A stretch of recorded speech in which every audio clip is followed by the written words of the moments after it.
Se abre la sesión. Le damos la bienvenida al ministro, Taria, Heidi, don Luis, bienvenidos. ¿Puede ser pasar a los representantes de la Organización Internacional del Trabajo que están afuera? Bueno, el objetivo de esta sesión son 50, señora secretaria, ¿no? Entonces lo que procede ahora es que tenemos dos invitados para después proceder. La única novedad, entre comillas, que tiene el proyecto es que entiendo que ayer se dio cuenta en la sala de la renovación de la urgencia de discusión inmediata de este proyecto. Desde el punto de vista formal, ¿qué significa eso? ¿Cuándo vence? El lunes. Eso significaría que este proyecto debería estar despachado del Senado el día lunes. Así es. Sí, pero te quiero decir una cosa. Sí, no, solamente estoy dando el marco en el cual nos tenemos que desenvolver, digamos. Eso está, para eso hice este análisis. No puede haber sesión. Oye, sí, entiendo. Una cosa, presidente. En todo caso, lo que se haga respecto a este proyecto hay que hacerlo respecto a los 7 que presentó con discusión inmediata ayer, ¿cierto? Un gobierno que le pone los pocos días antes de salir a terminar el periodo a 7 proyectos, le pone discusión inmediata, tiene un tratamiento y se supone que se negocia, se conversa, por lo tanto no me meterían un pie tan rígido. Bien, muchas gracias. Le propongo lo siguiente, que escuchemos a los invitados, o pone el micrófono, o ¿cómo es la cuestión? Sí, tiene razón, pero esta efectivamente va a ser lo mismo. Esta es la cuarta vez que se renueva la discusión inmediata. Entonces, yo lo asumo y yo compartiría si hubiera sido primera vez, pero esta es la cuarta vez que se renueva. En relación a esta comisión es la segunda, porque tenía discusión inmediata cuando empezamos a discutirlo. Sí, técnicamente debimos haberlo despachado la semana pasada. Bueno, yo quiero hacerme cargo de lo nuestro, digamos, que lo que usted siempre me ha dicho, senador Monte, que hay que hacerse cargo de lo que... Esta es la tercera sesión que dedicamos a este proyecto, sí. Idea mía. Sí. Bueno, es la tercera sesión en un lapso bien corto, por lo demás. Sí. Entonces tampoco hemos tenido mucho tiempo. No, yo simplemente quisiera... Ya, pero le propongo quisiera hacer el esfuerzo. Tengamos la discusión en la medida de lo posible. Aunque sea pública, pero después que hayamos escuchado a nuestros invitados. Perfecto. ¿Les parece? Me parece. Para ver cómo proceder con el proyecto.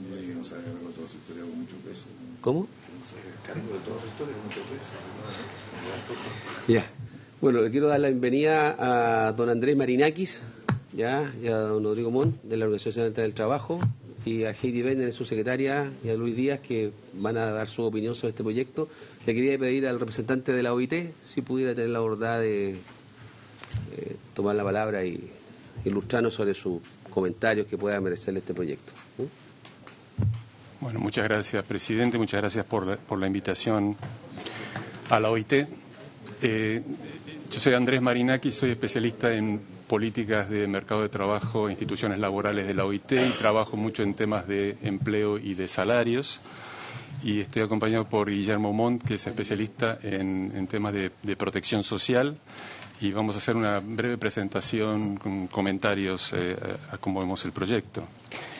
El proyecto original presentado originalmente en la Comisión de Diputados nos dieron la oportunidad de hacer comentarios. Allí estuvimos el 19 de noviembre pasado y abordamos el tema a partir de 3 posibles dimensiones que tiene este proyecto. Por un lado, desde el punto de vista de la política social. En segundo lugar, desde las políticas de empleo y, en tercer lugar, desde las políticas de salario mínimo. Desde la primera perspectiva, nos parece que esta era una oportunidad o había un objetivo de mejorar la seguridad de ingresos de los hogares y nuestro comentario al respecto es que este objetivo estaba bastante acotado, dado que abarcaba solo a los asalariados y por lo tanto no tenía la universalidad que pretende tener un piso de protección social. Y también tiene cierta limitación en cuanto al potencial redistributivo. En segundo lugar, con respecto a las políticas de empleo, este subsidio representa una superposición con programas de subsidio al empleo que existen para jóvenes y para mujeres, que procura mejorar su probabilidad de empleo formal. Prácticamente lo sustituye con un ámbito de acción mucho más amplio y que por lo tanto prácticamente elimina el objetivo de priorización de estos segmentos y por lo tanto desdibuja el objetivo del subsidio como política de empleo. Y Y en tercer lugar, se plantea como un complemento de ingreso a los trabajadores asalariados de tiempo completo en el rango cercano al salario mínimo. Digo de tiempo completo, entiendo que es a partir de las 30 horas para arriba. Este parece ser el objetivo más claro, servir de un complemento al ingreso mínimo. Yo creo que la necesidad de introducir un subsidio para los trabajadores de ingresos cercanos al salario mínimo implica un cierto reconocimiento a la insuficiencia del mismo para cubrir las necesidades de los trabajadores y de sus familias. En un contexto de crisis social se puede entender la introducción de este subsidio como una medida temporaria para acercarse a un nivel aceptable. Al hacerlo a través de un subsidio, podría haber la intención de aliviar el peso que podría tener un aumento del salario mínimo más fuerte sobre el empleo en un contexto de aumento de desempleo, de reducción de crecimiento económico. Entonces, en este sentido, este subsidio podría cumplir el objetivo de hacer un tránsito hacia un salario mínimo más alto. Por eso nos llama la atención que el proyecto se plantee como un instrumento, como una medida permanente. Nosotros lo vemos más como un facilitador de este proceso de transición. Más aún me parece que alguna de las indicaciones incorpora que todas las cifras nominales se ajustan anualmente de acuerdo al IPC y esto prolongaría la vigencia de este instrumento en el tiempo. En la medida que los sucesivos incrementos reales del salario mínimo superen la inflación, van a ir progresivamente reduciendo el uso de este instrumento, pero podría ser un proceso que llevaría varios años. Me parece que esto puede ser contraproducente. Creo que hay que hacerse la pregunta de si corresponde subsidiar el ingreso de los trabajadores en forma permanente. Aunque el ingreso se transfiera directamente a los trabajadores en los hechos, se está sustituyendo lo que debería ser la remuneración pagada por la empresa contratante. Por lo tanto, esencialmente creo que corresponde revisar si este instrumento debe ser un instrumento de carácter permanente o más bien debería ser un instrumento de tipo temporario.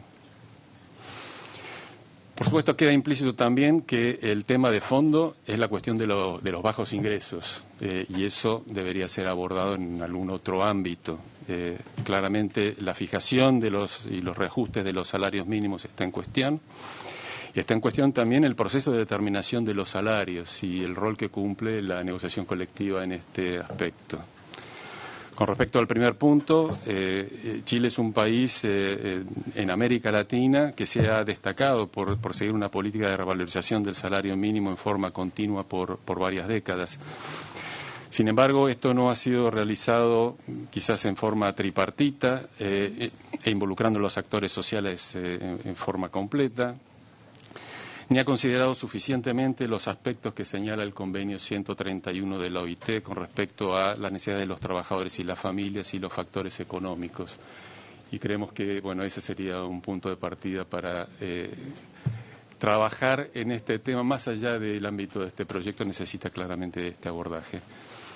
Me gustaría pasar la palabra a Guillermo Montt para que complemente un poco con los temas de protección social. Gracias, Andrés, presidente y senadores.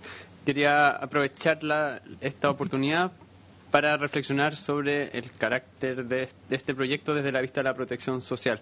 Si se concibe como un subsidio permanente, o al menos si no es permanente, de mediano o largo plazo, puede ser visto como un instrumento de protección social. Y en la OIT los instrumentos de protección social seguían según el convenio 102 y el 202, y uno de esos principios fundamentales para orientar las políticas de protección social es la universalidad. Y nos llama la atención que el proyecto, si es efectivamente algo de protección, un instrumento de protección social, excluye, al estar anclado al trabajador, a la relación asalariada y formal, excluye a los trabajadores informales, a los trabajadores a tiempo parcial, subempleados, trabajadores por cuenta propia y también a los trabajadores familiares no remunerados, que son, en muchos casos, jefes de hogar o miembros de hogares que están en situación de vulnerabilidad. Entonces, nos llama la atención de que una inversión social de este tamaño se dirija o esté enfocada en un grupo de población y excluya a otro que también tiene necesidades muy importantes. También nos llama la atención de pudiendo estarlo, no se ancla a las necesidades de los hogares, reduciendo así el potencial redistributivo y asistencial de la política, que es algo que mencionó Andrés. Y ahí nos aparece como un potencial más efectivo de esta política, es anclarlo a las asignaciones familiares y asignar y fortalecer el programa de asignaciones familiares, que permitiría avanzar hacia una universalidad de las asignaciones familiares, como lo han hecho, por ejemplo, Uruguay o Argentina, donde parte de las asignaciones familiares de los trabajadores formales forman parte del sistema contributivo, y para los trabajadores que no están en esa relación forman parte del sistema no contributivo, integrando los dos componentes. El instrumento ya existe en Chile, podría fortalecerse con estos recursos, y es una forma de verlo. Si lo concebimos este proyecto como protección social, sería, creemos, un canal más efectivo para lograr los objetivos redistributivos de la política social. Con eso, ese es mi aporte, y con gusto respondemos cualquier pregunta que puedan tener. Muy bien. Bueno, muchas gracias. No sé si hay alguna pregunta de los señores senadores o del Ejecutivo. Dos temas que quisiera plantear. Uno, si es posible profundizar o al menos repetir para estar más claro, que una forma tal vez me pareció entender, de abordar las eventuales elementos tal vez no tan positivos que puede tener esto, que un elemento que preocupa, por ponerlo así, es que este beneficio, este subsidio sea de carácter permanente o indefinido en el tiempo, ¿ya? Quisiera saber si pudiera ahondar sobre eso. Y lo segundo es un tema que planteamos ayer respecto a si este tipo de instrumentos existen otras experiencias comparadas y cuál ha sido el resultado, o si se ha introducido en el pasado y se dejó de hacer o se está considerando, ¿ya? No sé si la OIT tiene antecedentes de eso. Y le digo lo de la duración del subsidio, porque la percepción que uno tiene es que si esto es permanente, mientras los trabajadores estén en este rango que va a estar subsidiado, el incentivo de los empleadores al aumento de ingresos es cero, ¿ya? Por una parte. Segundo, tiene un efecto que no es menor, que aquellos trabajadores que estén beneficiados de esto, de este subsidio, mientras este subsidio esté vigente, cada vez que se aumente el ingreso mínimo, como va a ocurrir en Chile en marzo, de 301 a 310.000 pesos, si no me equivoco, es cierto que el empleador va a asumir esos 10.000 pesos de incremento y se reducirá el subsidio de manera proporcional, pero desde el punto de vista del take home, de lo que entra al bolsillo que se lleva el trabajador a su casa, no le va a haber ningún cambio. Y eso sí creo que va a tener un efecto complejo de tratar, ¿ya? Y el punto que usted hacía, que no habíamos reparado, que tal vez el tema de que tenga un incremento por el IPC, el subsidio, va a ser de que este subsidio se va a terminar alejando un poco más en que converja con el salario mínimo en el tiempo. Son esos dos temas, si pudiera abordarlo. Y lo digo ¿por qué? Porque hemos planteado, a partir de una conversación con el senador Monte, la posibilidad de tener este subsidio más acotado en el tiempo. Sin haber escuchado la OIT. Sí, senador Coloma. Sí, dentro de la misma, para aprovechar, digamos, porque dentro de los dos temas, digamos, el segundo, dejémoslo, yo lo sacaría que si tiene que ser respecto a esta actividad o todas las actividades, por ejemplo, el trabajador independiente, el trabajador, porque entiendo que esto está vinculado y está dentro de las políticas públicas que plantea el gobierno respecto al tema del trabajo y básicamente del ingreso mínimo garantizado, perdón, que sé que ese no es el nombre, pero lo que uno le va guiando, digamos, para este efecto. Pero pues yo lo sacaría porque eso tiene que ver con una decisión política. Lo segundo, sí, yo comparto con el senador Lau que ahí para entenderlo bien, o sea, usted, olvidándose lo otro, ¿usted siente que se cumpliría más con la función en la medida que fuera parcial? O sea, perdón, que fuera temporal. O sea, porque es curioso, porque la discusión está como con dos visiones. Una de las críticas que yo le había vivido al proyecto es que no era permanente, sino que está en 8 años, hasta 2028, era decreciente en el tiempo, pero veo que usted hace una crítica que es contraria a esa. Lo que están diciendo es que debería ser más temporal.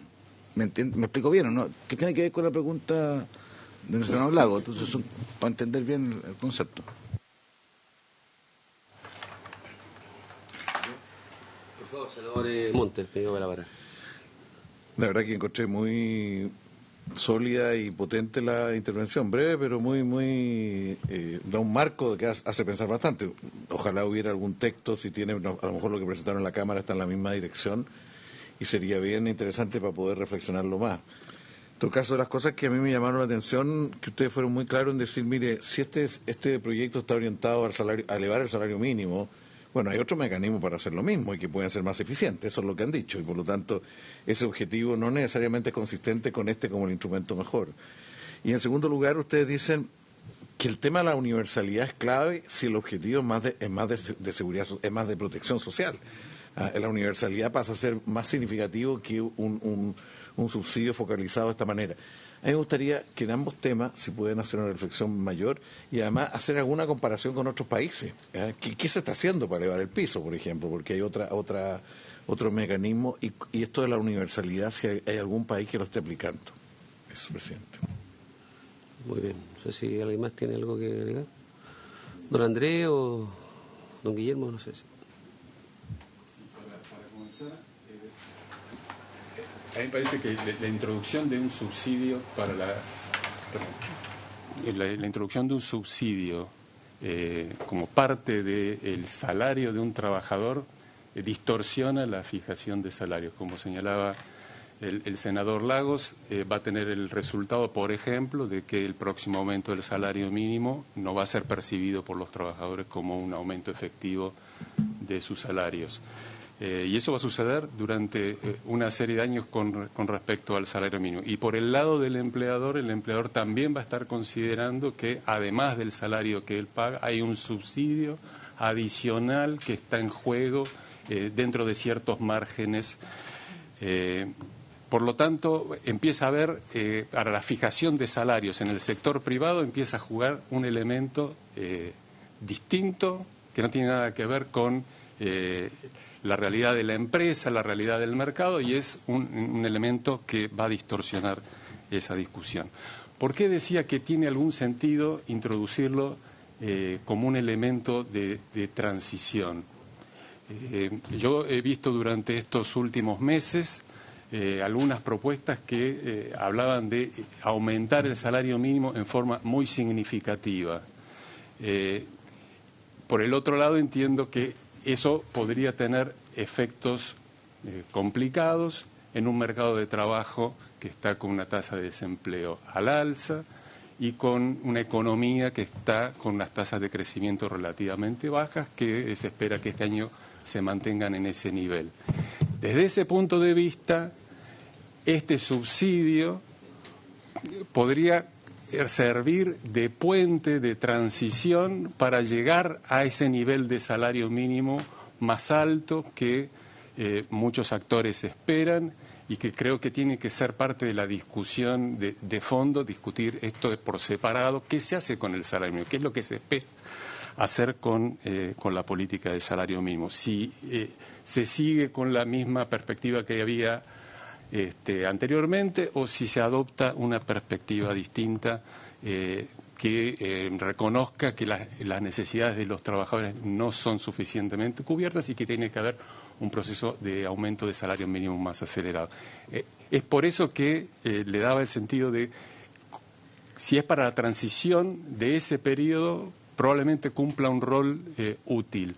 Si es como una política permanente, creo que va a ser un elemento que va a distorsionar la fijación de salarios en el sector privado en una forma muy prolongada. Preguntaban qué se hace en otros países o qué se ha hecho en otros países. Por un lado, quiero decir claramente, el subsidio al empleo como política tiene sentido cuando se prioriza alguna población objetivo en particular. Por ejemplo, en el caso de Chile, en determinado momento se decidió dar un subsidio a la contratación de jóvenes para facilitar la inserción laboral de jóvenes y que esa fuera de carácter formal. En la medida que el subsidio es para todos los asalariados del mismo monto, ese objetivo se desdibuja. Se dibuja, no, desaparece. No hay no cumple ningún objetivo. Para decirlo claramente, los subsidios al empleo no generan empleo nuevo. No por tener un subsidio se va a generar más empleo. Lo que hacen simplemente es alterar el orden de prioridad. Y si un joven no hubiera sido contratado, aumenta la probabilidad de que ese joven sea contratado porque facilita los costos laborales del lado del empleador. Este proyecto no tiene ese objetivo. Entonces, encontramos muchos países que tienen políticas de empleo con subsidio al empleo, con determinados focos, distintos objetivos, etcétera, pero no tiene esta característica, no son permanentes. En general, los subsidios a determinados grupos son durante un tiempo determinado para facilitar esa inserción laboral y después se extinguen. En este caso, se trata de un subsidio permanente.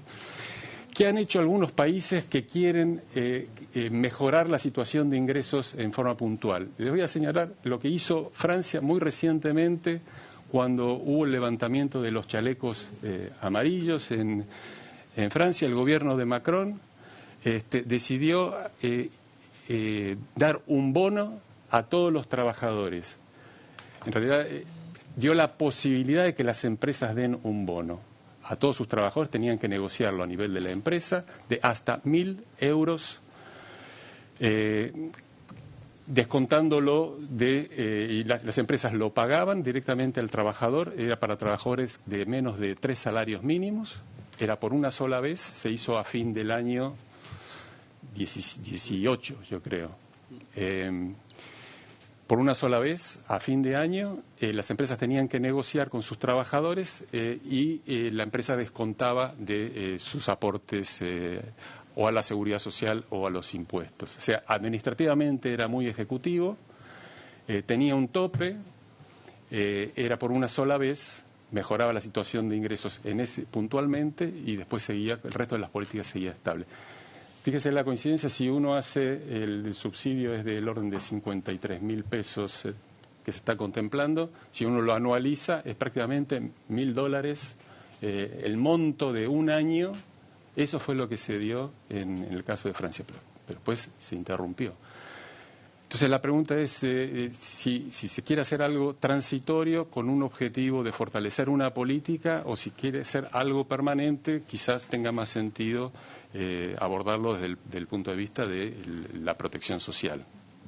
No sé si, Guillermo, ¿querés completar?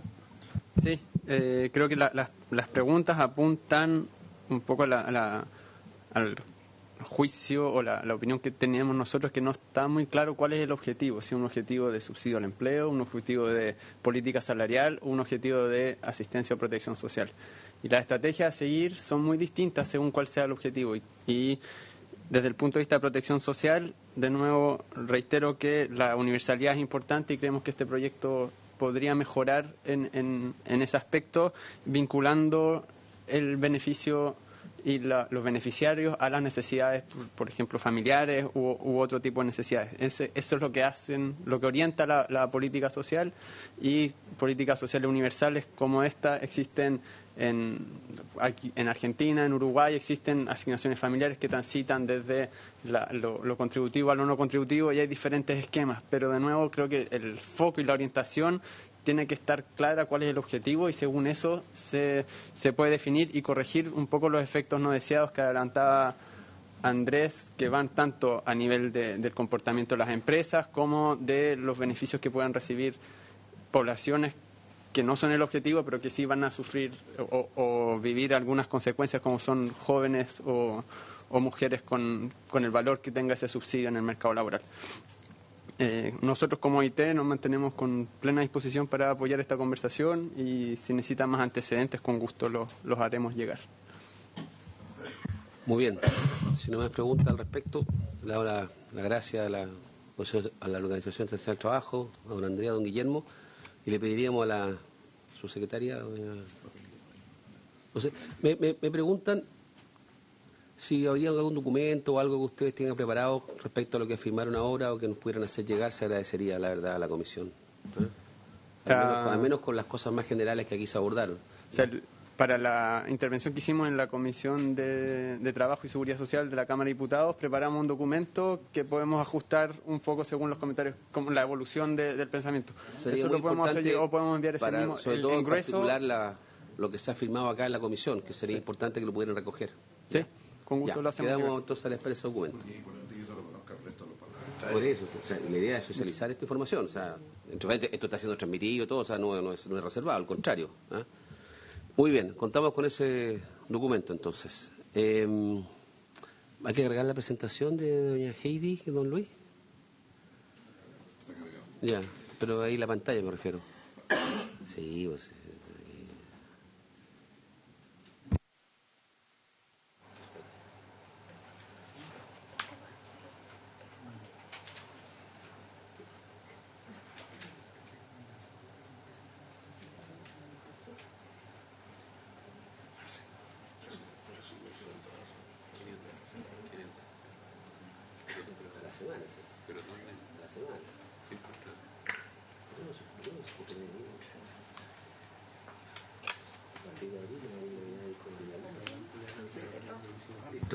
¿Quién va a presentar, doña Heidi o...? Sí. Muy bien. Adelante, muchas gracias. Bueno, buenos días. Muchas gracias, presidente y senadores, por la invitación. Saludo al ministro, a la subsecretaria. Con Luis Díaz, bueno, él trabajó también en el Ministerio de Desarrollo Social hace un tiempo atrás y quisimos entregar nuestros comentarios con el objetivo un poco de fortalecer el proyecto de ley, si se puede, o quizás pensar en que, como acá lo planteaba OIT, esto es una medida transitoria, pero si uno quisiera, más bien en la lógica de búsqueda de un sistema de protección social más permanente a las personas de bajo ingreso, que en este país es importante, esto pueda servir quizás para también una discusión futura. Consideramos que el proyecto que se presenta efectivamente es un avance. Entendemos que va en la búsqueda, y por eso hablaba más bien de hacia dónde uno quiere ir en esta discusión previa que se tuvo de cuáles son los objetivos. Entendemos que es un objetivo que va hacia la existencia de algún tipo de ingreso ético, que se ha hablado en algún momento, que no lo es en seguridad y oportunidades, porque es muy agotado en extrema pobreza. Y al mismo tiempo creemos importante la lógica del fomento del empleo formal. Entonces, en ese sentido, queremos hacer algunos comentarios que con ese objetivo, que es más de protección social y no solo de complemento de ingresos ante una situación coyuntural, es que van nuestros comentarios a propósito de la discusión anterior. Entonces, existen... hoy día, ¿no es cierto?, es un subsidio que se entrega de acuerdo a un ingreso solo se entrega de acuerdo al ingreso del trabajador formal y se complementa para llegar a un ingreso que se asume que vendría a ser como un ingreso mínimo garantizado en una lógica de protección social. Pero en realidad, si uno lo mira desde un punto de vista de protección social, lo relevante es el ingreso per cápita del hogar, porque no es lo mismo un trabajador que vive solo y puede hoy día ganar un sueldo de 300 y va a subir a lo que plantea el proyecto, a un trabajador que es la única persona que es el sustento de su hogar, donde además viven 3 niños. Entonces, en general, en la mirada que se hace de estos tipos de sistemas, cuando una lógica más de protección, es una mirada del hogar, ¿no es cierto?, que tiene que ver con las necesidades de su hogar, con cuántos niños viven, cuántas personas trabajan. Entonces, ahí hay un primer tema que nos parece relevante a considerar. Entendemos siempre que aquí hay restricciones presupuestarias, pero por otro lado también, si uno piensa en un ingreso per cápita, van a haber personas que viven solo, que por tanto él se divide por 1 y probablemente va a ser menos el subsidio, a otros donde efectivamente hay más personas. Además, acá se habla de que pertenezca a un hogar de los primeros 9 deciles. Y ahí también hay una lógica, si uno quiere, media contradictoria, porque estamos hablando de subsidiar un salario mínimo, pero por otro lado generamos una política que llega a los 9 deciles. Creo que eso también en términos comunicacionales puede ser riesgoso también, porque estoy diciéndole esto va a llegar al 90% de la población, cuando en la práctica está bastante lejos de ser aquello. A propósito de la línea tengo que yo mover acá. A propósito, eso respecto de la unidad de análisis, es un subsidio por trabajador formal versus una mirada de protección social en relación al hogar, a los integrantes del hogar, y por tanto una mirada más per cápita. Lo segundo es el monto, porque también si tú dices, ok, desde una lógica de protección social, al menos yo esperaría que parte de la discusión que también se da en el mercado laboral es si una persona tiene un salario mínimo, logra salir de la pobreza. Nuevamente la pobreza depende de la cantidad de integrantes del hogar, porque la línea de pobreza en el caso chileno varía según el tamaño del hogar y en general eso es correcto por las economías de escala que existen.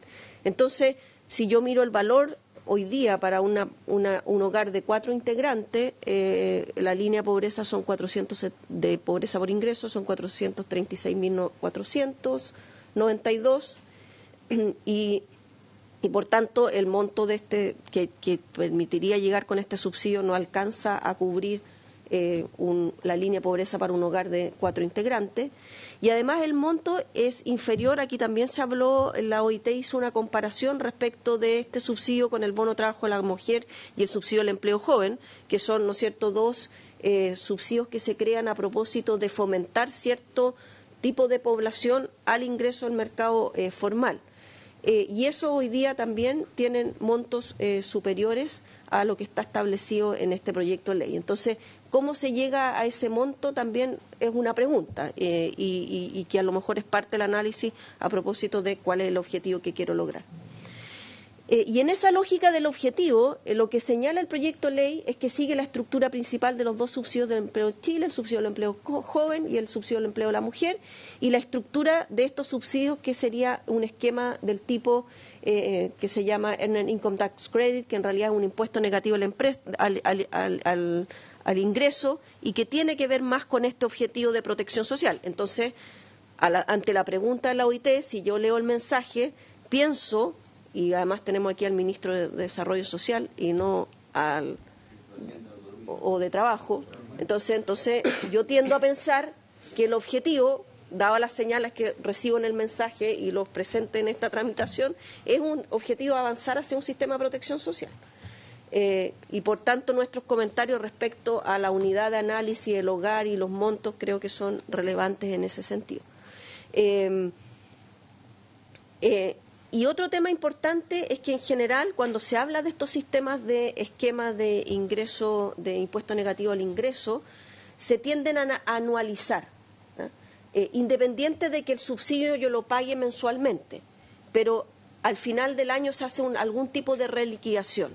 ¿Y por qué es eso? Porque efectivamente los ingresos son fluctuantes, más allá de que esto yo lo ate a la formalidad, porque obligo a la persona a estar en el mercado formal y por eso lo ato al salario mínimo.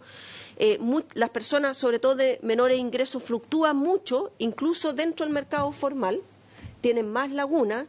Y si yo pensara en un área como la agricultura y el empleo temporal que se nos viene ahora, ¿no es cierto?, entre enero y marzo, esas personas probablemente tendrían este subsidio esos 3 meses y el resto del año no tendrían nada. ¿Por qué? Porque en la práctica estoy imposibilitando, ¿no es cierto?, el hecho, por un lado, tengo por un lado la mirada solo mensual, ¿ya?, y no el anual, de cuál es en realidad mi ingreso promedio anual, y eso hace y lo otro tiene que ver con la formalidad, que lo vamos a ver más adelante, que también lo tocó la presentación de la OIT, que tiene que ver con esta universalidad. Entonces, hay un tema de que el subsidio propuesto considera ingresos mensuales, por tanto, creemos que la mejor lógica más bien es en base a ingresos anuales, que uno los puede mensualizar para evitar estas fluctuaciones y, por tanto, por ejemplo, permitir que se puedan beneficiar trabajadores como los temporeros. En el caso y lo que estamos diciendo no es tan, diría yo, descabellado, no solo porque lo diga la OIT, sino porque nosotros mismos diseñamos, nosotros quiero decir como sociedad, Estado, no me refiero a un gobierno en particular, y lo aprobó el Congreso, que es el bono trabajo a la mujer y el subsidio al empleo joven, que consideran tanto beneficios para trabajadores dependientes o formales como independientes. Entonces, hoy día el subsidio al empleo joven y el bono trabajo a la mujer ya tienen dentro de su objetivo el que se pueda entregar a trabajadores independientes. y sobre todo que nosotros mismos hemos establecido leyes que han ido avanzando en la obligatoriedad de la cotización de los independientes. Entonces, si hemos ido avanzando en obligatoriedad de cotización independiente, hemos ido avanzando en otro tipo de subsidio en la lógica de protección social que involucra a los trabajadores independientes, llama la atención que en este caso eso no sea así. Bueno, y lo último respecto de la comparación entre el subsidio al empleo joven y el bono de trabajo de la mujer, tiene que ver que en el caso de bono de trabajo a la mujer, subsidio de empleo joven, hay un subsidio que sea a la empresa, que aquí no se incluye, y eso a nosotros nos parece que es correcto. O sea, no queremos decir con esto que todo lo que sea comparable con el bono de trabajo a la mujer, subsidio al empleo joven, lo tenemos que tomar acá. En este caso, parece del todo correcto que no se incluya un subsidio al empleo, a la empresa, y eso tiene que ver, ligado con lo que le decía la OIT, con el objetivo, porque el objetivo del BTM y el subsidio al empleo joven es justamente aumentar la participación laboral de aquellos sectores de la población que tienen menores tasas y, por tanto, desde ese punto de vista también habría que incentivar a la empresa, que no es el caso de lo que estamos hablando ahora. ¿Ya? Eso respecto de el subsidio de empleo joven. El otro tema que habla el mensaje es que me quiero acercar a un impuesto negativo al ingreso. Entonces, ¿qué es lo que en general, si uno mira, que esto sí funciona en distintos países, y ahí a lo mejor también la OIT Perdón, puede... señora Heidi, ¿podría explicar, antes de entrar, dar una idea de qué se entiende por impuesto negativo al ingreso conceptualmente? ¿O qué entiende la literatura, la academia, pero y después vemos... Ya. ¿O cómo lo definiría usted?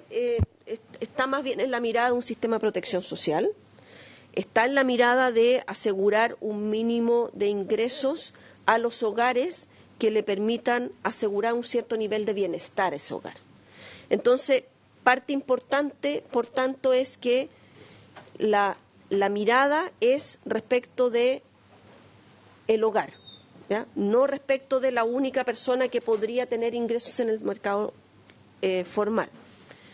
Lo otro que busca, entonces miro al hogar en esta lógica de asegurar un cierto nivel de bienestar, y para eso lo que hago es que le digo al trabajador, sabe que usted tiene que declarar o ser parte del sector formal, entonces lo ligo y lo vinculo al momento en que se declaran impuestos, independiente de si la persona es trabajador formal o informal, empiezo a vincularlo al pago de impuestos, y por eso dice ahí en base a operación renta y a rentas anuales, y tiene la lógica de reliquidación porque yo me pongo como sociedad de acuerdo en cuál es ese ingreso que me permitiría asegurar un cierto nivel de bienestar a todos los hogares. Por tanto, también tiene una mirada per cápita, y una forma de verlo es que se entregan beneficios adicionales, si quieren, monetariamente, por cada niño que forma parte del hogar. Entonces tengo la mirada per cápita de este mínimo garantizado para un bienestar, y lo que hace el subsidio, que en realidad es una especie de subsidio, y por qué dice que es impuesto negativo al ingreso, es porque lo vincula a la operación renta. Entonces, al momento del cierre de la operación renta anual, se puede reliquidar entregando más ingresos. Si es en vez de que tenga que pagar impuestos, el Estado le pasa plata. Le pasa plata. Ya, hay que explicar, porque dicen impuestos negativos se confunde. Le digo porque esto está siendo transmitido, entonces para que... Entonces, claro, en vez de que la persona al final del día pague impuestos, el Estado le devuelve, pero en una vinculación con la operación renta.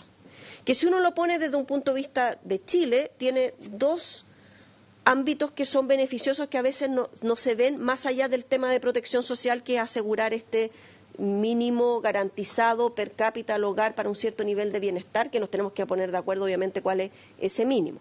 Es que, por un lado, permite mirar a todas las personas a avanzar a formalizarse. ¿Por qué? Porque yo me tengo que ligar a esto a la lógica del impuesto, ¿ya? Aun cuando yo no voy a pagar impuestos, yo voy a terminar recibiendo recursos. Entonces, va en la lógica de aumentar formalización. En particular en sectores de pocos ingresos. Exactamente, entonces podría, si uno lo hace bien, y yo ahí creo que efectivamente, no digo que sea este el proyecto, pero sí creo que como país tenemos que avanzar a pensar en esto seriamente, y pensar en esto seriamente en que va a ir aumentando la base de personas que potencialmente van a después empezar a pagar impuestos, van a empezar a dejar de recibir y pagar cuando corresponda. Entonces te permite aumentar la base. Lo otro, como beneficio, si uno quiere verlo para el sistema de pago de impuestos, estoy diciendo, y tributario, no para el tema de protección social, es que si uno empieza a avanzar gradualmente a una tributación por hogar, esto es válido tanto para los hogares de menores ingresos como los de alto ingreso. Y sabemos que en Chile ocurren a veces ciertas formas de elusión cuando divido a los hogares de alto ingreso y tengo a más personas a veces que boletean en una empresa y son familiares. Entonces, cuando tú eres parte de un mismo hogar, también tienes toda la renta de ese hogar y la per cápita, y también es per cápita. Por tanto, si viven más personas, tienen muchos hijos, se considerará, ¿ya? Y esa es la forma en que efectivamente avanzan estos sistemas en los países desarrollados. No avanzan separados de la lógica de impuestos, porque si no, efectivamente, nadie está diciendo aquí que tenemos que financiar, el Estado tiene que financiar esto, pero tiene que financiarlo de manera responsable, ¿eh? No sé si con eso más o menos resumo sí, a qué nos entiende lo básico, lo grueso. Sí, senador García, perdone, Heidi. Sí. Presidente, a ver, yo a manera de consulta más bien quería agregar otro aspecto, porque nuestros trabajadores que reciben el salario mínimo no están afectos al impuesto a la renta, efectivamente. Sin embargo, como consumen gran parte de su ingreso, probablemente el 100% de su ingreso, proporcionalmente pagan un IVA bien importante. Además, nosotros no tenemos una tasa diferenciada de IVA respecto de productos básicos, respecto de otros productos que no lo son. Tengo la impresión que fue el expresidente Lagos quien hace un par de meses sugirió que como una política social de devolución del IVA. Y yo creo que esto también se asimila un poco a eso. Más que, o sea, yo estoy convencido de que el efecto de formalizar es tremendamente positivo, entre otras razones por digamos, por toda la cotización previsional, que las personas tengan su ahorro, en fin, más aún cuando vamos a tener una reforma previsional que va a reconocer, va a estimular, va a premiar el ahorro individual. Yo veo muchos elementos positivos en eso, pero esto, y un poco mi pregunta va a eso, porque yo lo asociaría más a una devolución, entre comillas, estrictamente no lo es, pero a una devolución por el lado del impuesto al valor agregado, más que del impuesto a la renta. Y me gustaría conocer su opinión al respecto. Gracias, presidente. Muy bien.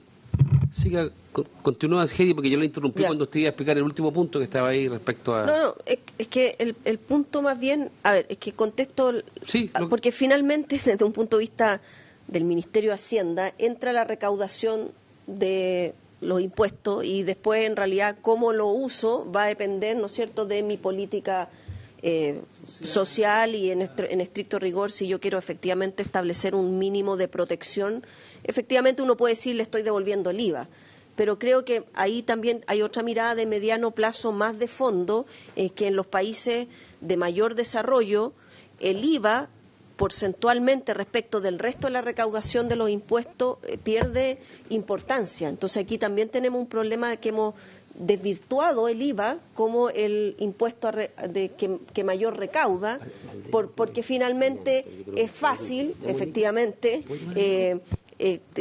y probablemente eso yo creo que es una discusión que hay que tener especialmente en lo que tiene que ver con la reforma tributaria hoy día y con lo que se viene después, por ejemplo, mirando todas las exenciones tributarias, etcétera, para que seamos más parecidos a la OECD, donde el peso de la recaudación del IVA no sea la que se lleve todo desde un punto de vista de la recaudación de impuestos.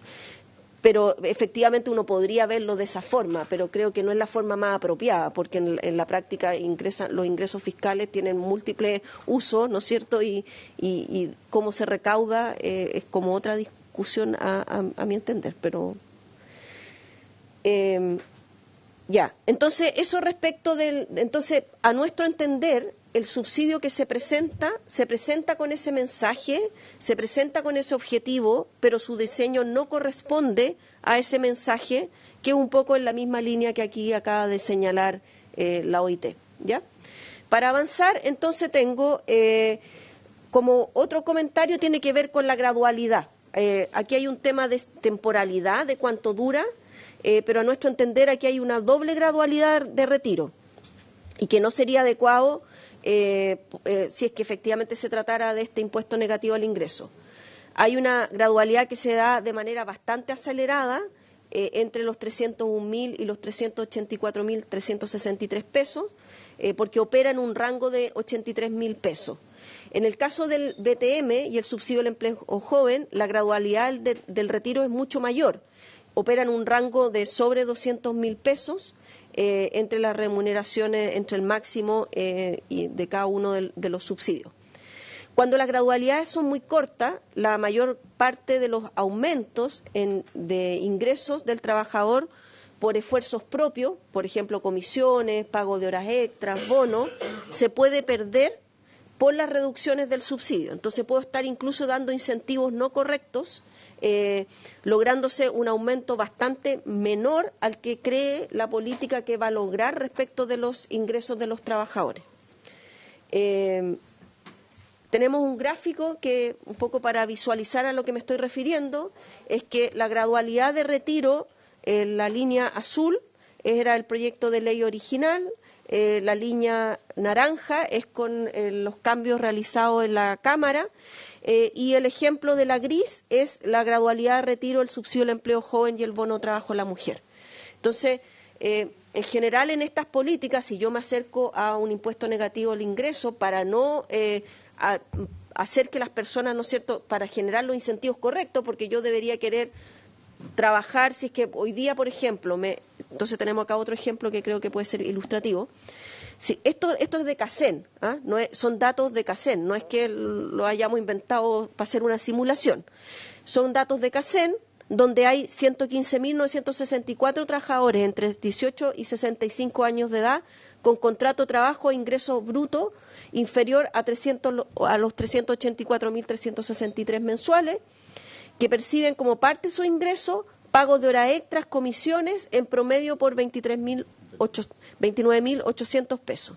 Entonces, ahí tenemos el ingreso base, cuánto sería el subsidio para cada uno de esos ingresos base, y si esas personas tienen comisiones extras que se le suman, el subsidio iría cayendo. Entonces, en la práctica yo podría decirle hoy día a mi jefe, ¿sabes qué? Mejor no voy a venir a trabajar en las horas extra, aun cuando a lo mejor yo quería, y para la empresa y en conjunto lo habían acordado previamente así, pero hoy día, dado el subsidio, que igual lo va a tener, voy a estar generando ese desincentivo que puede ser no correcto, no adecuado, ¿ya? Y eso tiene que ver, por un lado, con la gradualidad del retiro. Y la segunda gradualidad...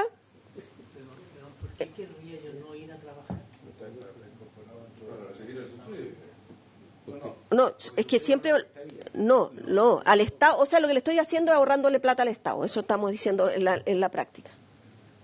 O a la empresa, según como quieras verlo. No sé si me explico. ¿Qué pasa con la hora extra? ¿Hay incentivo del trabajador para tomar la hora extra o no? Es mucho menos, porque lo que pasa es que el trabajador igual va a recibir el 384.363, ¿ya? No, lo que va a pasar es que puede que el empleador pague él la hora extra adicional. Sí, está bien, pero ya iba a disminuir el subsidio. Sí, pero desde el punto de vista del recurso que se lleva el trabajador a su casa a fin de mes va a ser lo mismo. Mientras está en el rango va a ser lo mismo. Entonces tiene razón que no hay un incentivo, salvo que contribuye más, puede estar es imponible, todo lo que usted quiera, pero si mi sueldo hoy día como yo di un subsidio, pues si la hora extra sueldo. Bueno, ya. Claro, el tema central es que si a un trabajador le piden que trabaje hora extra y por eso le ofrecen, por ejemplo, por trabajar un día sábado 40.000 pesos, la verdad es que esos 40.000 pesos no se van a transformar en ingreso adicional para el trabajador, porque va a recibir esos 40 adicional por parte de la empresa, pero como contrapartida va a disminuir mucho el monto de subsidio que recibe el Estado. Y por eso que el efecto neto, en este caso, sería solo de 11.000 pesos adicionales. En la práctica le está diciendo al trabajador, trabaje el día sábado ya no por 40, sino que solo por 11.000, porque ese sería el efecto neto de mayor ingreso. No 40.000, sino que 11.000. La otra diferencia entre 40.000 y 11.000, que son los 29.000, son ahorros de recursos del Estado.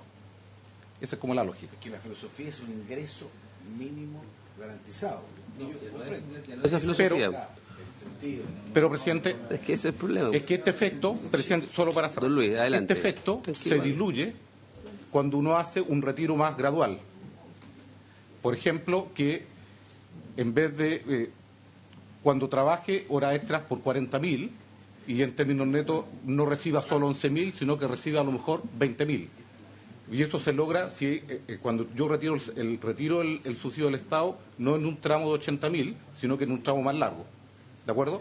Por eso es que es importante que la gradualidad de retiro no sea tan acelerada, sea un poquitito más plana, porque con eso conservo los incentivos a los comportamientos correctos, tanto por parte de los trabajadores que estén dispuestos a cumplir metas, por ejemplo, para acceder a comisiones o bonos, porque si cumplir comisiones o cumplir bonos significa que la empresa me paga más, pero el Estado me entrega menos subsidios y en términos netos casi no avanzo. Pero para agregarle pelo a la sopa, que no le va a gustar a un sector, pero que se hace eso, y si van y aumentan la productividad, etcétera, tal vez vendan más de 75.000 UF, con lo cual van a perder el subsidio también. Ya, bueno. No, pero si es verdad. Otra cosa que... No, pero si es efectivo. Si eso es lo que hago... Por eso, puede ser, bueno, ya, para que sigo.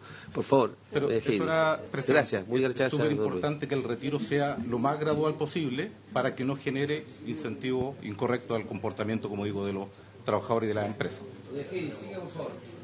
Apague el micrófono, don Luis. Eso, gracias, está apagado. Ya. Eso era un ejercicio que me imagino que igual va a generar discusión y alguien podría decir, bueno, pero la empresa igual le va a pagar. No estamos diciendo que la empresa no le pague. Lo que pasa es que si el garantizado es ese, el delta para la persona, él va a seguir ganando lo mismo en la práctica. La segunda gradualidad es lo que acabamos y que también lo menciona OIT en su presentación, que tiene que ver con cuando se extingue, ¿no? Y acá estaba puesto que se extinguía hasta el 2028, una discusión previa y la tomo en el sentido de que había varias personas que consideraban que esto no debería extinguirse, pero siempre desde la lógica de un sistema de protección social.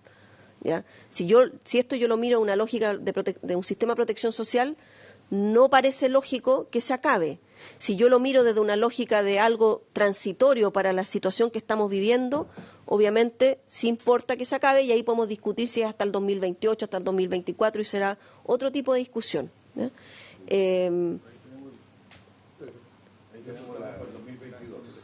Claro. Porque finalmente si es desde una lógica del sistema de protección social, yo debería pensar en el tema de desigualdad. ¿Ya? Y por tanto no es que esto vaya a cambiar.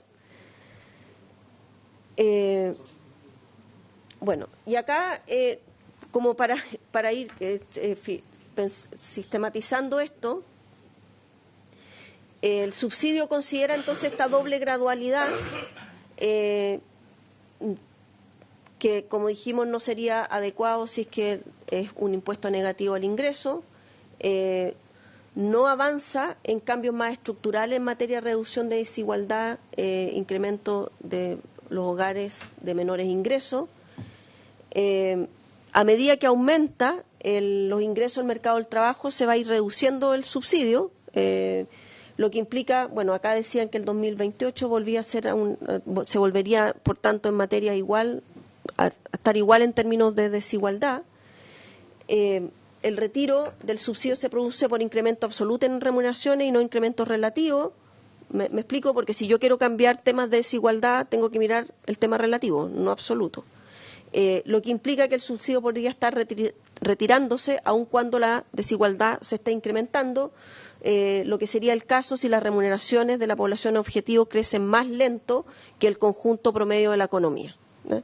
Y yo estoy haciendo crecer esto por IPC, y por tanto podría ser que el conjunto de la economía, las remuneraciones del resto de las personas crecieran a tasas mayores.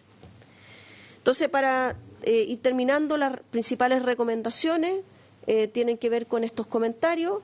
Creemos que en esta lógica de lo último que señalé, habría que revisar si el límite máximo en las remuneraciones para acceder al subsidio se reajusta en el porcentaje del sueldo mínimo legal o no solo del IPC, pero o la inflación, me imagino que sí, pero es que es que son distintos. Lo que pasa es que ellos están planteando que el subsidio, tal como se plantea, no es parte de un sistema de protección social. Y yo estoy diciendo que si queremos que sea parte del sistema de protección social, me tengo que mover hacia otra parte. No es que estemos, creo, siendo discordantes con nuestros comentarios, al contrario, lo estamos viendo desde distintas ópticas. Entonces, nosotros estamos haciendo los comentarios desde la óptica de un sistema de protección social. Y creo que en eso sí coincidimos, según lo que yo entendí, con lo que planteó la OIT. ¿Y esto por qué? Porque, por lo que acabo de decir antes, si los salarios del grupo objetivo crecen a menos tasa que el resto de la economía, obviamente en vez de ir acotando las brechas de desigualdad, no la estoy mejorando. El 2 es incorporar para, bueno, esto de alguna forma ya lo vimos. Bueno, vuelvo al tema con el objetivo de que sea un sistema de protección social, la lógica del hogar, en una mirada más de bienestar y calidad de vida de ese hogar, más que solo las personas que están recibiendo el salario mínimo formal en los sectores. Eso creo que ya lo dije a medida que iba viendo los comentarios. Hablamos del retiro de la gradualidad en un rango más amplio. Hicimos el ejemplo y la discusión acá. Creo que ahondar más en esa recomendación ya está claro el tema. Y de hecho los subsidios que ya existen, como el subsidio de empleo joven y el BTM, tienen un retiro y una gradualidad distinta. Coincidimos, creo, desde esa mirada del sistema de protección social con la OIT en el sentido de incorporar a los trabajadores independientes. Hoy día esos trabajadores están obligados a cotizar, entonces no vemos la necesidad de dejarlos fuera. En esta mirada del hogar, a lo mejor una forma que yo puedo hacerlo hoy día, que no quiero hacer todo el cambio a medida del hogar y realmente ir a un proyecto de ley de ingreso negativo, de un impuesto negativo al ingreso, porque efectivamente son cambios más estructurales y probablemente requiere de tiempos distintos que hoy día no tenemos, y eso lo reconozco completamente. Sí, hoy día uno podría pensar en este subsidio si uno pagara algo adicional dependiendo de cuántos niños hay en el hogar. Lo otro es que no entendemos por qué se postula y se hace, porque creo que parte de nuestros problemas también tienen que ver con esta obligatoriedad a las personas de menores ingresos que tienen menos acceso a información, etcétera, a verse sometido a un proceso de postulación. Hoy día el Ministerio de Desarrollo Social, y me consta, tiene lo suficiente información de dato administrativo para poder ir a una lógica de no postulación. Entonces, creo que eso también forma parte de las cosas que si uno quiere en esta lógica, a la lógica, ¿no es cierto?, de algo transitorio para una medida coyuntural que hoy día estamos, con mayor razón no veo cuál es la lógica de someter a la gente a un proceso de postulación, salvo que sea la lógica que muchas veces tenemos desde el Ministerio de Hacienda justamente ahorrar algunos recursos. Después está el tema de las 75.000 UF, que nos lo pusimos antes como comentario. Creemos que es importante lo que ha avanzado en la Cámara, principalmente, nuevamente, por el tema también de los incentivos y las distorsiones que se producen en el mercado laboral y en la forma en que se fijan los salarios.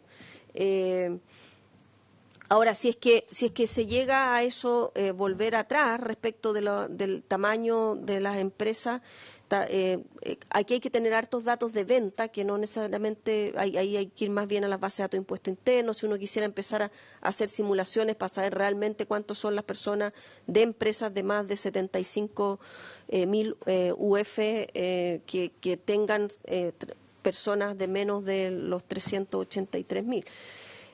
Creo que aquí el punto de fondo, si es que uno hace ese cambio, es plantearse que sean las empresas que no pueden financiar estos mayores costos que involucra este aumento de remuneración. Y ahí el proyecto de ley considera como entes fiscalizadores al Ministerio de Desarrollo Social, en particular a la Subsecretaría de Evaluación Social y a la Dirección del Trabajo. Creo que es importante también incorporar de alguna forma el acceso a estas dos instituciones de manera rápida y eficaz a los datos de impuesto interno, o incorporar definitivamente impuesto interno acá, porque si no, en la práctica no voy a tener cómo fiscalizar que efectivamente empresas que, pudiendo haber aumentado el salario de sus trabajadores, no lo hagan, y ese también forma parte de los otros incentivos que hay que revisar. Eso sería. Muchas gracias. Muy bien, muchas gracias. No sé si alguien, un senadora quiere hacer algún comentario. Senador Coloma.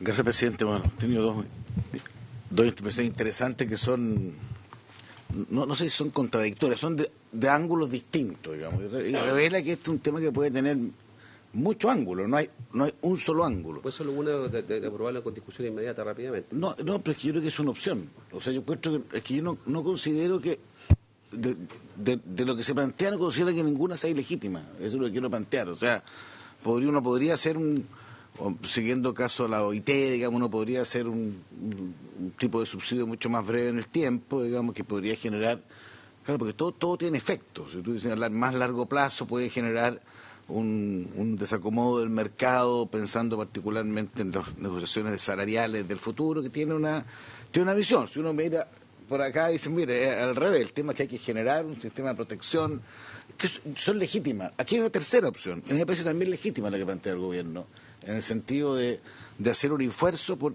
generar una política de ingreso mínimo garantizado en momentos complejos que vayan más allá del corto plazo. Entonces, y probablemente si uno, no sé, si uno sigue y mira, yo alcancé a mirar, pero no como ustedes, debe haber muchos sistemas distintos, de distinta naturaleza en el mundo. De partida lo de Francia es otra cosa, no sé qué lo dijo, ya un tercero o un cuarto sistema, y probablemente si uno revisa son todos distintos. Entonces, yo creo que cada uno tiene que ir acomodándose respecto de lo que son los problemas de momento dado del país y cuál es la solución en la medida de lo posible respecto a ese país. Entonces, a mí, presidente, a mí me ayuda a tener una idea, pero también me amplía el campo, que hay muchas alternativas posibles. Yo encuentro que es perfectamente razonable lo que está planteando el gobierno, y creo que es más bien urgente hacerlo, porque yo creo que nadie ha planteado que sea innecesario, porque a mí me hubiera preocupado más si alguno hubiera dicho, no, esto no hay que hacerlo por ningún motivo. No, aquí lo han dicho, mira, no, esto podría tener un sentido de subsidio de A, B o C. Por ejemplo, nosotros aprobamos hace poco, no exento de discusiones, un subsidio a la asignación familiar, digamos, que tiene que ver con eso, 50.000 pesos, era en el fondo, que tenía una visión oiteísta, no sé si existe el concepto, digamos, pero pensado en eso. Ya hemos apoyado otras cosas. Lo que sí, presidente, siento que yo tengo capacidad de escuchar y tengo capacidad de... No lo digo por usted, lo digo por esto. Hay una cosa que se plantea que me hace ruido. Yo le quiero preguntar al gobierno a propósito de un tema, esto de que la necesidad de la postulación versus la automaticidad. Ahora, no sé si una vez más es culpa de Hacienda, no entiendo echarle toda la culpa. Yo estoy en general aquí todos le echan la culpa, pero en una de esas, claro, la DIPRE, para hacerlo más, en una de esas no tiene nada que ver la DIPRE, pero eso me gustaría, pues, presidente, aprovechando la consulta, porque a mí me hace eso, porque lo otro entiendo que son políticas que uno puede optar por A, B o C, pero esto es un tema ya de hecho que me inquieta. Entonces, yo no sé, ministro, en la medida de lo posible, qué es lo que si esto podría hacerlo automático o no, porque pienso que parte de las políticas públicas, y no tiene que ver con esto, y lo dije, es que muchas, no sé, aquí de un dato la ministra del Trabajo hace algún tiempo que a mí me dejó bien impactado, que muchos de los subsidios que hoy día están planteados no se cobran, no llegan, no se reciben, no se desconocen o no postulan, y eso... Hoy día, perdona que lo interrumpa, que podría acceder a una PBS. O sea, el caso más emblemático, creo, dada la discusión que hoy día estamos teniendo en tema materia de pensiones, es que hay un conjunto de personas que tienen y cumplen los requisitos de la pensión básica solidaria que no la tienen. ¿Por qué no postulan? Porque no postulan, bueno, y se les obliga a ir a postular. Yo estoy muy de acuerdo con usted en eso. Entonces, no sé si la explicación por qué no se hace automático. Tenemos una indicación para eso. Ya no, es que no sé si es posible en esa línea, porque me parece que es un punto súper valioso, porque yo creo que las postulaciones son una barrera de entrada muy grande en muchos lugares. Entonces yo por eso quiero aprovechar su inquietud por su intermedio, presidente. Sí. Antes de darle la palabra al Ejecutivo, que yo le quiero pedir al Ejecutivo que junto con abordar lo que planteó el senador Coloma se tiene gana, necesidad, y que yo creo que es importante que tomar otra de las consideraciones que se han hecho acá. Creo que es bien importante para lo que viene hacia adelante. Sin perjuicio de eso, senador Montes me pidió la palabra. Bueno, sí, el problema de ruido, a mí también me generan mucho ruido las distintas intervenciones, porque es un tema que tiene mucho más complejidad. Yo había leído y le pasé a toda su presentación, señora Heidi, se la pasé a los miembros de la comisión para que la estudiáramos, porque esto aquí, más que de hablar de bueno y malo, ¿en qué estamos? ¿Qué objetivo vamos a cumplir? ¿Qué aporta, qué no aporta? ¿Qué distorsiones se generan? Cuestión que a mí me parece bastante importante, porque si uno destina 200 millones de dólares, tiene que cumplir ciertos objetivos, y si no los cumple y son distorsionados, hay que revisarlo. Pero yo quiero hacer una pregunta más específica.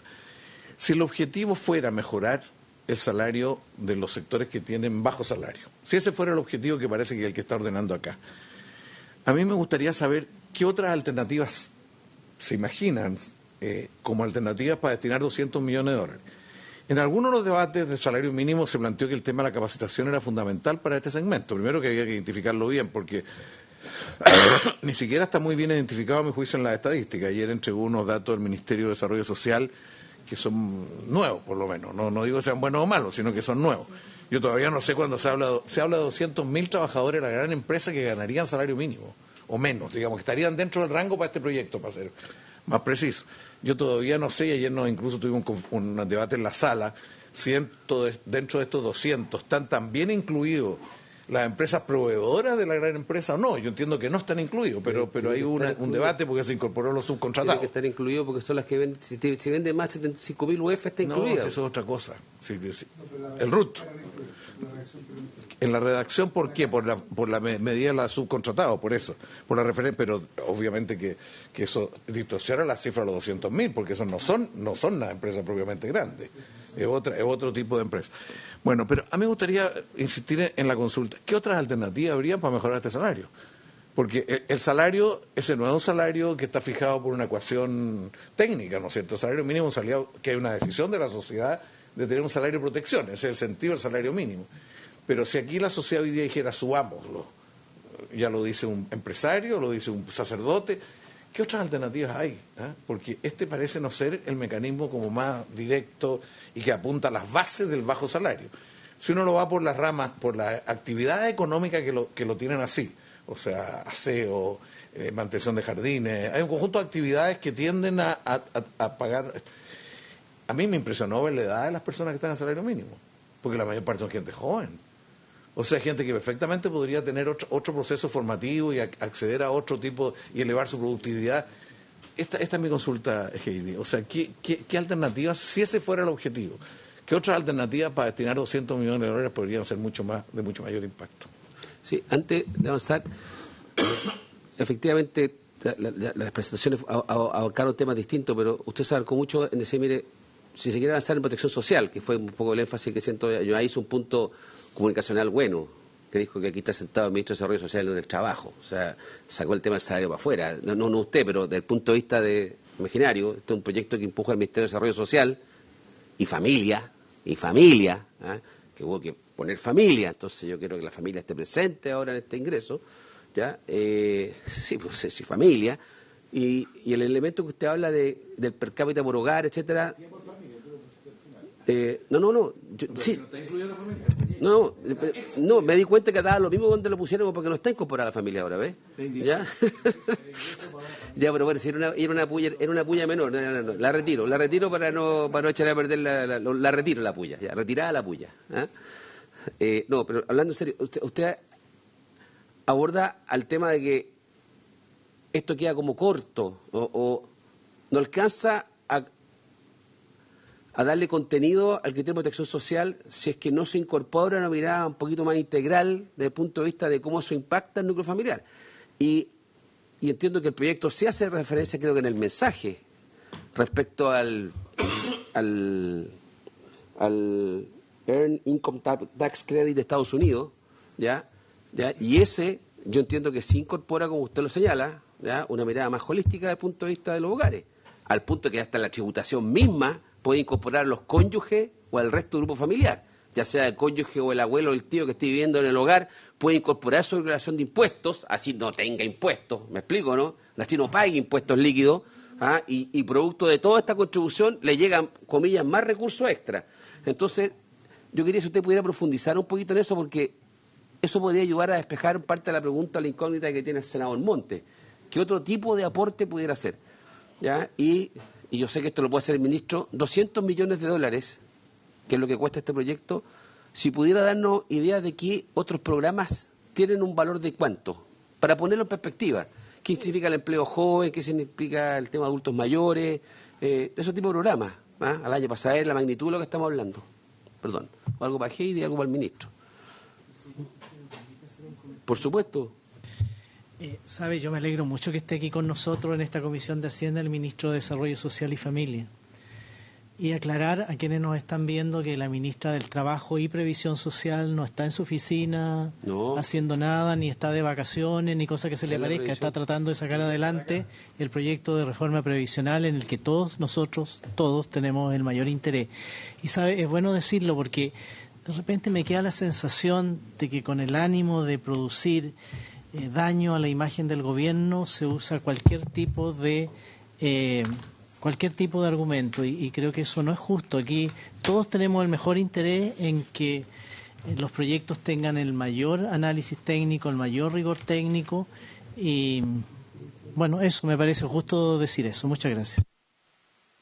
Sí, senador García, ahora la aclaración. Si el tema estoy diciendo es que el proyecto parece que lo ha llevado básicamente el Ministerio de Desarrollo Social, al margen del tema previsional, y ciertamente a la ministra Saldía le hemos visto bien activa el tema de pensiones.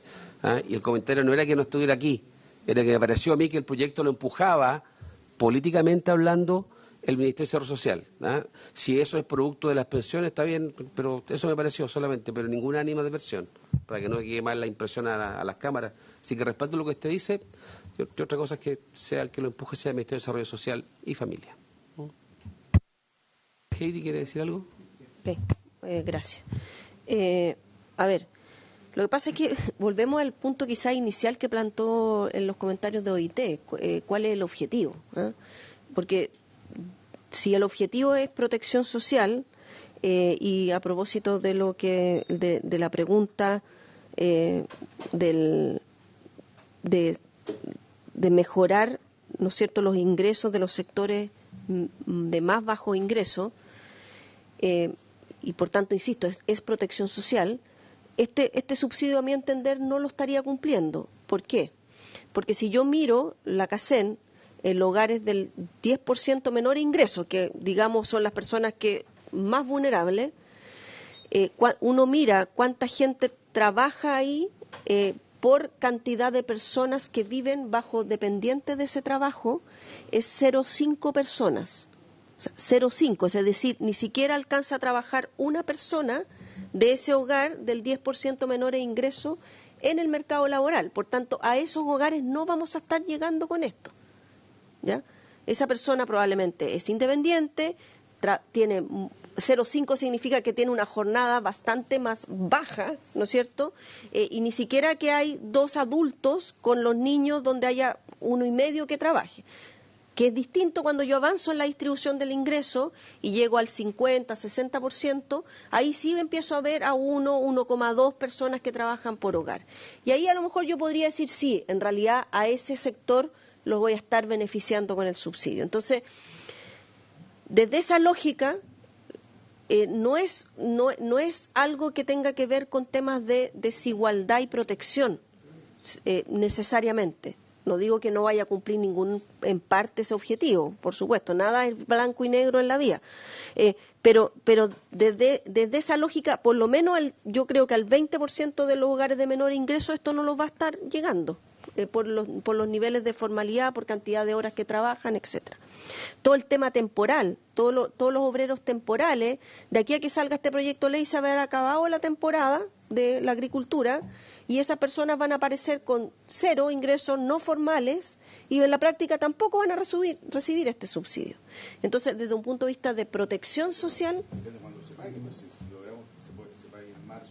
Ya está bien, senador, pero entienda mi punto de fondo. Mi punto de fondo es que esos empleos temporales del sector agrícola, que son personas de alta vulnerabilidad, como yo lo estoy pagando mensualmente, mientras yo lo observo en el mes, le pago. Si no lo observo, y no lo observo porque pasa a cero, no porque ganó más de 400.000 pesos, porque si no lo observo porque gana más de 400.000 pesos en la práctica, no digo que no importe, porque sigue siendo una remuneración no alta, pero para efectos del subsidio ya no eres parte de la población objetivo.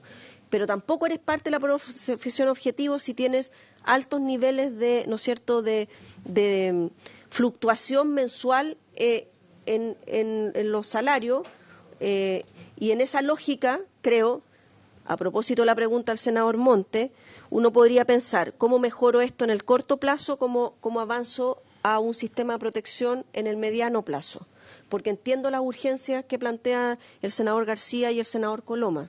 Entonces, en el corto plazo creo que hay que hacer una mirada, al menos de ver si se puede avanzar en algo a cubrir a las personas independientes que cotizan, que tienen mayores niveles de vulnerabilidad, avanzar en mirar si puede ser anual y no solo mensual, para evitar para estas personas que llegan a cero, desaparece todo, y después tengo que volver a buscar un trabajo y ahí recién a lo mejor puedo de nuevo volver a optar al subsidio. Entonces, más bien en una lógica de renta anual mensualizada, con algún tipo de reliquidación, estoy pensando en el corto plazo, y mirar si a lo mejor puedo generar algún tipo de pago diferenciado por cantidad de personas que están en el hogar, y esa información obliga, por tanto, a las personas a ser parte del registro social de hogares. Pero hoy día tenemos al 73% de la población, por lo menos eso tenía la última vez que yo lo miré, eso, no sé hoy día cuál será la cobertura, esperaría que sea mayor y no menor.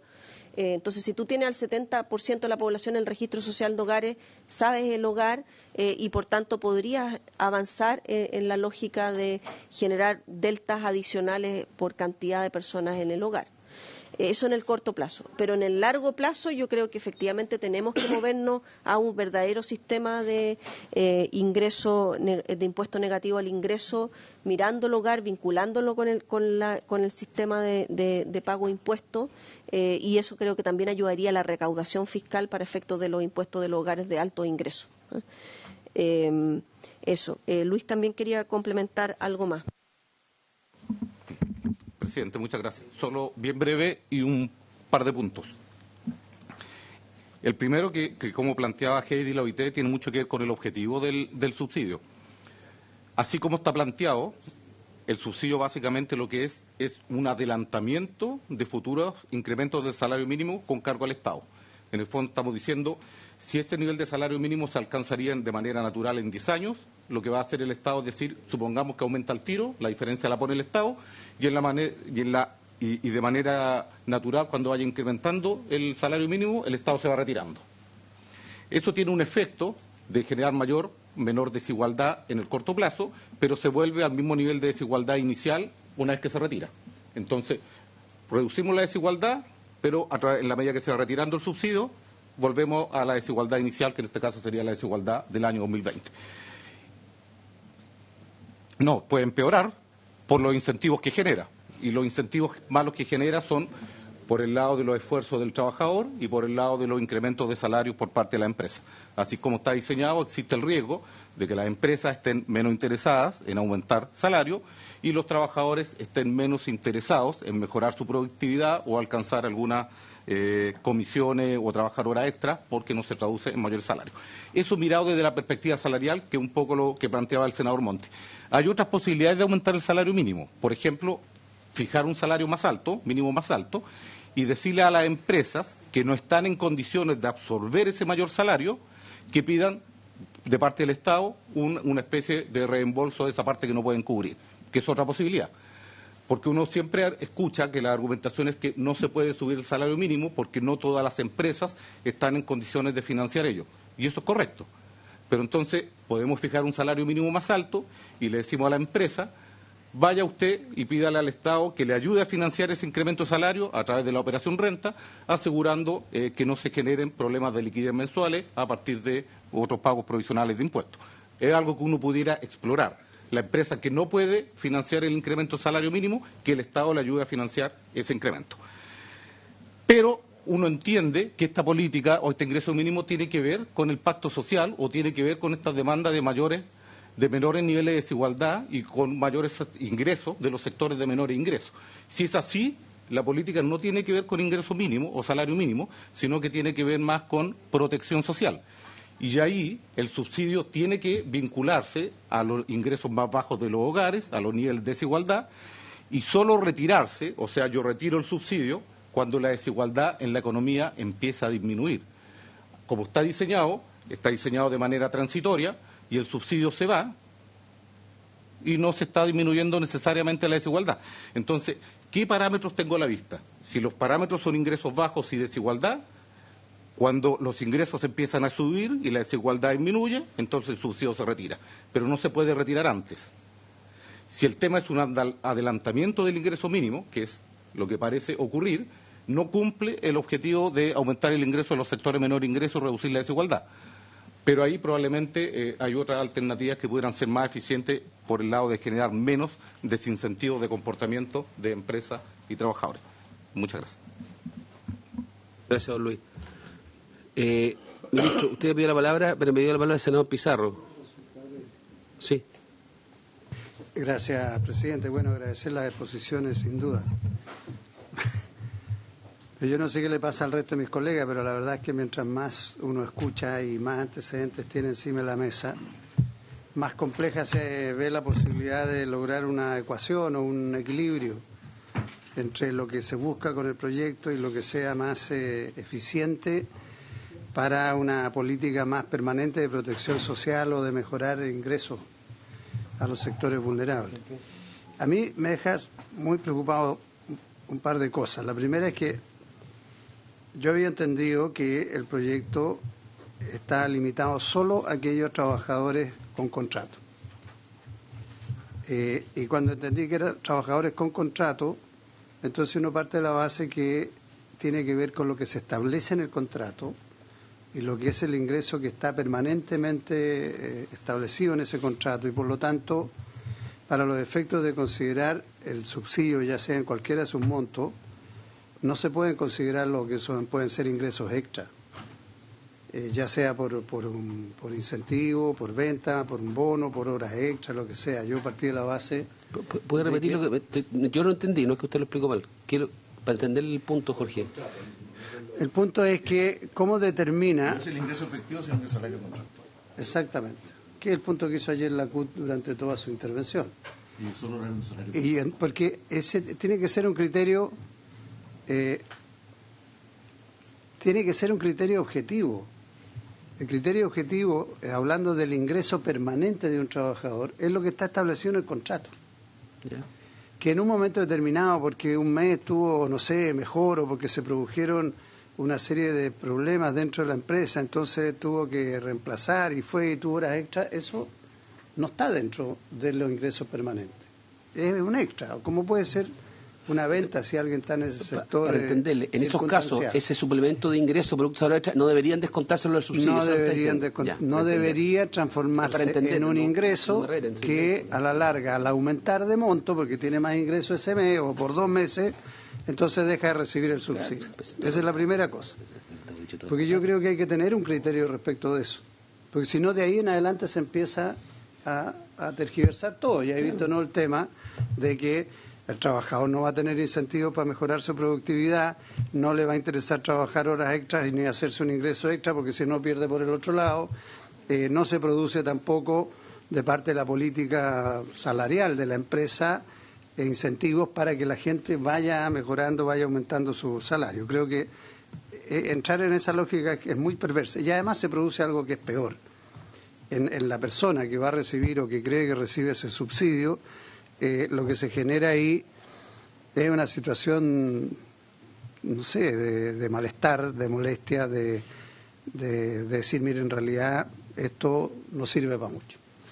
¿Qué es lo que nos pasa con muchas de las políticas que a veces se transforman en grandes discusiones cuando la gente los percibe, no los percibe como un beneficio real, sino como algo que de repente le puede servir y las más de las veces casi es un engaño, en términos simples. De manera que yo creo que ahí tenemos un punto que hay que despejarlo de inmediato. Lo segundo es con el universo, porque si es con contrato, entonces claro, los independientes quedan todos fuera. Pero a mí me hace mucho sentido lo que se ha planteado acá en términos de que hay formas también de incorporar a los independientes. ¿Por qué? Porque la idea es ir promoviendo que los independientes cada día más se vayan normalizando sus situaciones de ingresos contables, tributarias, etcétera.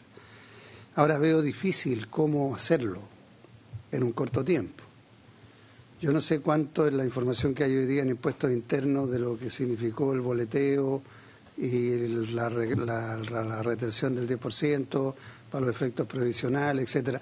No sé cómo tener una información que sea confiable también desde el punto de vista del posible beneficiario, que es independiente, que a lo mejor para poder recibir un beneficio empieza a ocultar lo que son sus ingresos reales.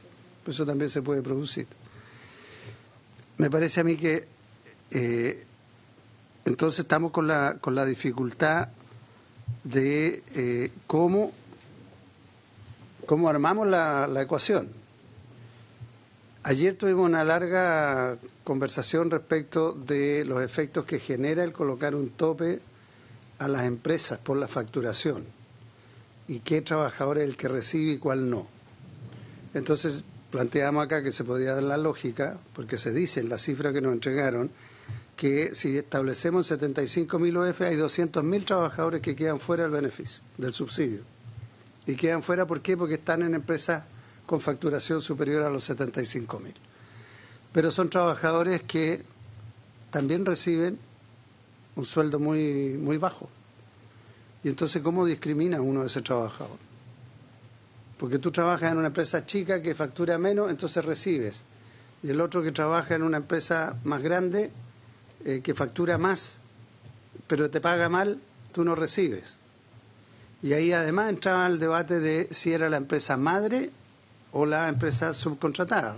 Si estamos hablando de empresa, da lo mismo, porque es la empresa que es subcontratada o es la empresa mediana que le da el servicio a la grande o a la menos grande y a otra más grande. El sistema está funcionando así. Entonces ahí es donde teníamos un problema. Y eso se contradice, pues en eso sí creo que hay como coincidencia, con que esto es contraproducente a la larga para los propios trabajadores porque las empresas grandes tienden a mantener los sueldos cuando hay beneficios que pone el Estado y no los pone el propio empresario. Entonces es difícil conciliar la ecuación. He escuchado aquí, por lo que entendí, no alcancé a llegar a la primera parte de la exposición de la OIT, que no parece razonable establecer un tope por estas razones de discriminación. El punto es qué hacemos con las grandes empresas, porque también no se la pueden llevar gratis, como dice el refrán. Y más bien hay que generar conciencia en las grandes empresas que tienen que subir los salarios. ¿Cómo combinamos ambas cosas? A nosotros se nos había ocurrido ayer pensando presentar una indicación que le pusiera un tiempo, una transitoriedad, a las grandes sobre todo, que permitiera que se vaya evaluando qué es lo que está pasando en el mercado. Y hay incluso la idea es plantear una instancia donde se pueda evaluar donde estén los distintos actores, el sector privado, los trabajadores, el Estado, viendo de alguna manera cómo se puede ir mejorando esto hacia adelante. El ideal sería tener un enfoque siempre desde el punto de vista de la protección social más global, más integral. Pero bueno, este proyecto no persigue eso, ni mucho menos. El problema nuestro, y se lo traspaso a usted, es que estamos frente a una decisión, que es una decisión lamentablemente que en la cosa comunicacional es, si nosotros votamos en contra porque creemos que hay que mejorar el sistema y rechazamos esto, bueno, nos van a decir que no lo queremos mejorar la situación de ingreso a los trabajadores que reciben menos. Si lo hacemos al revés, por otro lado, otros sectores, otros actores nos van a decir, es que están beneficiando a los poderosos. Es una complicación grande de la que tenemos. Entonces, ¿de qué manera se les ocurre a ustedes que pudiéramos tener una alternativa intermedia, como se ha planteado acá varias veces? Sí, muchas gracias, senador Pizarro. Una nota muy al margen, solamente decirle que incluso si las empresas grandes, pequeñas o medianas deciden hacer aumentos salariales dentro del rango del subsidio, al final del día ese aumento salarial efectivamente la empresa lo va a absorber, pero desde el punto de vista del trabajador eso no tiene ningún efecto. O sea, yo creo que eso tiene una problemática. Negociación colectiva, obtuve un aumento de X%, pero los X% me deja todavía dentro del subsidio. A mi casa me llega lo mismo. Sí, contribuyo más y en la prestación social. Dicho eso, ministro, tenemos la siguiente situación. Acá hay mucha voluntad con este proyecto, pero surgen dudas legítimas, ¿ya? Dos, este proyecto tiene hoy día una discusión inmediata, una urgencia de discusión inmediata que fue renovada el día de ayer y que vence el próximo lunes. Entonces, yo quisiera escucharlo a usted respecto a lo que ha ocurrido acá hoy, de presentaciones, y las que tuvimos el día de ayer también, y ver si podemos encontrar un derrotero que sea razonable, en el que no nos veamos expuestos a tener que enfrentarnos a una situación compleja de la votación. Lo digo, que yo le pido la máxima flexibilidad en esto. Podemos sacar un compromiso, sacarlo tal vez luego el proyecto, entendiendo que esta formalmente hasta ahora es la última sesión de la Comisión de Hacienda, hasta ahora. Ciertamente si se está la urgencia no sé qué ocurre en esos casos ya. Pero le dejo la inquietud porque creo que habrá observado que no hay mala disposición, pero hay legítimas inquietudes. Le dejo la palabra. Gracias, presidente. A ver, de lo que ha aparecido en la comisión no hay temas que no hayan aparecido en la discusión antes. Va a ser bien transparente en la tramitación del proyecto en las comisiones técnicas y en la comisión de Hacienda hacia atrás respecto al argumento. Y además, siendo bien transparente la misma conversación ustedes, además viendo yo que en la oposición también hay las mismas discusiones o los mismos conflictos respecto a la posición en el proyecto. Algunos que creen que esto tiene que ser transitorio y complementario. Y la verdad, por eso escucho las exposiciones, la mayoría, la gran discusión en primer trámite fue al revés, que esto tenía que ser permanente y que en base se debería calcular como un subsidio permanente en base al ingreso mínimo, y por tanto siempre había un suplemento en base al ingreso mínimo, y la posición del Ejecutivo en general fue mantener esta idea de que el objetivo de la política pública es transitorio, ese era el objetivo inicial y así fue planteado, y la extensión tuvo que ver más bien con la negociación, con la oposición respecto a la reajustabilidad del OF, etcétera, etcétera. Y segundo, que es un complemento al ingreso, que eso ha sido objetivamente la política pública. Obviamente el mensaje reconoce algunas observaciones que hace la ex subsecretaria que tienen que ver con la necesidad de ir avanzando a sistemas más parecidos de protección social asociados a un ingreso ético complementario, o sea, más profundo y que llega a otras capas que esto, y a un sistema también de impuesto negativo que debería ser una buena política social en el mediano plazo. La gran pregunta es qué hacemos frente a la realidad actual, porque a mí algo que me pasa, y también siendo bien transparente, senador, en esto, es que parece que esta discusión la diéramos en el espacio exterior, y a mí no me gusta la discusión en el espacio exterior. Hoy día hay 668.000 trabajadores, de los cuales muy pocos reciben de verdad estos casos de estudio, horas extras en su remuneración, son trabajadores de baja calificación y cuyas rentas están fijas y pegadas hasta que tengamos una discusión distinta sobre el ingreso mínimo en los montos de que estamos hablando. Esa es la realidad, y esos trabajadores están afuera de esta sala del Senado y están percibiendo este mes y el otro y el próximo unos ingresos determinados, y básicamente, aun cuando el óptimo, yo tengo varios reparos de la presentación de la CUT ayer, hasta el cálculo de los 5 hijos por familia, que no existe, eran 3.5 hijos, habían varias fallas técnicas en la presentación, 3.5 hijos, pero aún así diciendo, estamos lejos del óptimo que tiene que ver superar la línea de la pobreza, de acuerdo al número de hijos, y el óptimo sería ese, pero mientras tanto tenemos que ir avanzando hacia ese camino, porque esas familias cotidianamente viven con esos ingresos. Y la gran pregunta que nos deberíamos hacer es por qué no hemos demorado tanto, por lo tanto, en ir avanzando en un camino hacia allá, mientras tenemos esta reflexión de cuál es el óptimo de la protección social. Obviamente sabemos que esto es una medida no suficiente, y el óptimo de la protección social tiene que ser pasar la línea de la pobreza según la cantidad de personas de una familia. Pero al llegar ahí hay que dar pasos primero para poder avanzar en ese camino. Crítica mía, la política social se ha quedado muy pegada en esta discusión compleja respecto al cómo, pero en el qué y en la oportunidad han avanzado bastante más lento desde la creación de la pensión básica solidaria el año 2008, 2009. Que eso es que esa es mi sensación, y de ahí hemos tenido que el ingreso ético familiar, que como bien decía la ex subsecretaria, en realidad apuntó a segmentos súper bajos, y de ahí tampoco se ha discutido mucho más como aumentarlo. Entonces, dicho eso, y dando esta realidad en la política pública, o cuando uno es gobierno o es parlamento, uno tiene que priorizar ciertos objetivos, porque no se pueden cumplir todos con la misma política pública, sino sería imposible. Entonces, entre el óptimo y la necesidad de priorizar, uno prioriza, y nosotros tomamos una decisión de priorización, que es obvia y es objetiva. ¿Y cuál fue esa decisión de priorización? Primero, que esto era un complemento del ingreso. Segundo, segundo, que era una medida transitoria, y tercero, que había que hacerlo lo antes posible, porque si seguíamos ceteris paribus a los ritmos de aumento del ingreso mínimo que hemos tenido como Estado los últimos 20 años, para llegar a rentas que parecidas o suplementos parecidos a los 300.000 ingresos líquidos, nos va a demorar prácticamente 8 años. Por lo tanto, podríamos esperar esa discusión o creer que en realidad va a haber una discusión distinta y van a aumentar los ingresos mínimos, pero mientras tanto hay gente que está percibiendo estas rentas hasta a fin de mes, y tenemos que hacer algo como Estado y no ser, no sé si indolente la palabra, pero no mantenernos impávidos respecto a esa situación. Y esa fue la decisión. Si es complementario, si un adelanto del pago, mira, esa es una discusión desde la academia interesante, pero en realidad lo que tenemos es que específicamente es complementario, es transitorio, y cuando el ingreso mínimo pasa esta barrera, tiende a desaparecer una vez que pase los 384.000 pesos, esa es la realidad, pero hasta que eso no pase, y no ha pasado en la discusión legislativa hoy día de hoy, se requiere ese complemento. Y por eso la idea era la transitoriedad, insisto, a pesar de que en varias de las discusiones la oposición lo que pidió es que no fuera transitorio y fuera permanente. En la lógica que estábamos diciendo es que se calculara un porcentaje de subsidio en base al ingreso mínimo y se hiciera una diferenciación de ese subsidio de acuerdo al tamaño de las empresas en el mediano plazo, que es un poco la postura que tú dijiste al final. Dicho eso, llegamos a esta segunda conclusión.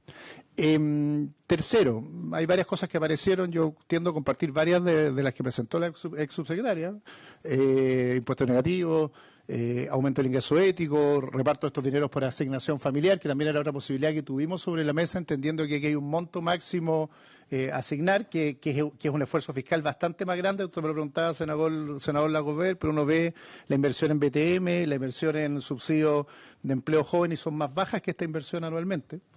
Porcentualmente y con baja tasa de ocupación, y por lo tanto una decisión estratégica de priorizar este tipo de gasto porque era la urgencia respecto a cómo suplementar ingresos. Puede haber sido por asignación familiar, pero se tomó una decisión de hacerlo así por una razón bastante práctica, porque sentíamos que los ingresos personales hoy día, estos ingresos eran tan bajos que era necesario atacar directamente esa medida, y por los sistemas de cobro que están asociados más bien al contrato de trabajo que tenían que ver con la asignación familiar. Pero es una decisión, y es válido, y es una decisión, y es parte de la discusión que uno puede tomar, como decía el senador Montes, cuando tiene un monto a asignar, para ver dónde prioriza la política pública, y viendo los montos y el volumen de los ingresos, los bajos niveles de calificación.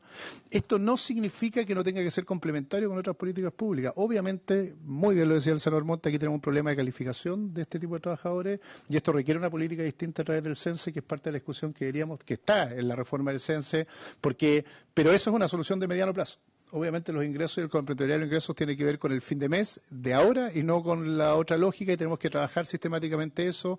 Obviamente vamos a volver impuesto negativo una vez que tengamos una discusión tributaria profunda, si en realidad vamos a pagar impuestos familiares o no, se van a complementar ingresos familiares o no para el cálculo de impuestos, y ahí tiene razonabilidad lógica empezar a pensar en impuestos negativos por grupo familiar. Pero hoy día la situación tributaria es la que tenemos, o la realidad tributaria es la que tenemos, y mientras tenemos esa discusión, insisto, a fin de mes los trabajadores siguen percibiendo estos ingresos, y tenemos que tener una solución desde la óptica de la política social hacia adelante. Obviamente nos hubiera encantado una curva distinta, que es lo que decía Heidi naturalmente, pero esa curva distinta requiere más inversión. Sí, es lógico, y por lo tanto requiere mayor gasto público, y como dije, al volumen el doble del subsidio del empleo joven o el de mujer. Uno tenía que decidir cómo focalizaba, o atemperaba con este monto final el subsidio, por lo tanto decía, mira, en realidad el que está en 301 le da menos y alarga la curva y llega a 400 o 405, que era una posibilidad, y la vimos en miles de fórmulas, o focalizabas exactamente en lo que estaba en la línea más baja, aumentando el subsidio y haciendo una curva de salida más rápida. Otra vez fue una decisión de política pública hacerlo así, entendiendo que teníamos un problema de focalización específica y queríamos poner más ingresos donde menos ingresos, más subsidio donde menos ingresos hubiera, y si lo alargábamos con el mismo monto a asignar, obviamente tenías que bajar el subsidio inicial, que así más o menos iba la propuesta inicial, para ser bien justo. Cuando aumentamos 59.200, cada día se fue haciendo más radical la caída de la curva. Si me preguntan, podríamos hacerlo en 35.000 en el primer peldaño y alargarlo, pero eso significa claramente que el que está en los ingresos más bajos percibe menos. Cambia la lógica de los incentivos, obvio. Perdón por la expresión sincera, pero en la situación económica que tenemos al día de hoy, usted lo dijo, senador, cuando entró acá, hasta con el coronavirus, pensar que los próximos 6 u 8 meses la situación va a provocar que en realidad la gente va a tener desincentivos a tener más ingresos con estos niveles de ingresos es bastante irreal, porque lo que va a pasar en la práctica es que este es el empleo que está en más riesgo en los próximos año por lo menos, y obviamente el que menos flexibilidad va a tener para el ingreso. Entonces, desde la perspectiva que decía muy bien ayer el senador García, lo que nos pasa es que con esto sentimos que además hay una medida que formaliza empleo y cuida empleo. Y eso es nuestra prioridad como Ejecutivo, formalizar y cuidar empleo y aumentar ingresos en esta lógica con esta medida. Una cosa más de fondo en la lógica de la conversación que hemos tenido respecto a si debería ser un subsidio por una vez, como fue el bono, o un subsidio por varias veces, como fue como son otros hacia el empleo. Y si esto debería ser postulado, cobrado, como preguntaba el ministro Coloma. Hay problema perdón, ministro Coloma, senador Coloma. Dos cosas súper importantes, y si mejora o no mejora, que era la pregunta que me hacía el senador varias veces, gracias. Ya. Primero, mejora con una curva más pronunciada de lo que es, o sea, hay un incentivo. Obviamente nos pasa siempre que pensamos que esa mejora, que en realidad son casi 7.000 pesos, la mejora uno tiende a minimizarlo, pero a niveles de ingresos 7.000 pesos, miren lo que pasó con el metro por 30 pesos, si hay una mejora, por lo tanto el incentivo no desaparece totalmente, podría ser mayor, aumentando la curva, y una discusión de política pública que tomamos en esta lógica, pero no es cierto de que ganes 301, 300, que te dé lo mismo estar en cualquier lugar de la curva, porque efectivamente va mejorando paulatinamente, no es la forma más adecuada, estableciendo esos criterios de focalización, pero a nivel de estas rentas, 6.000 pesos, 7.000 pesos, si bien no son trascendentales, pero sí pueden ser significativos en el aumento de la renta.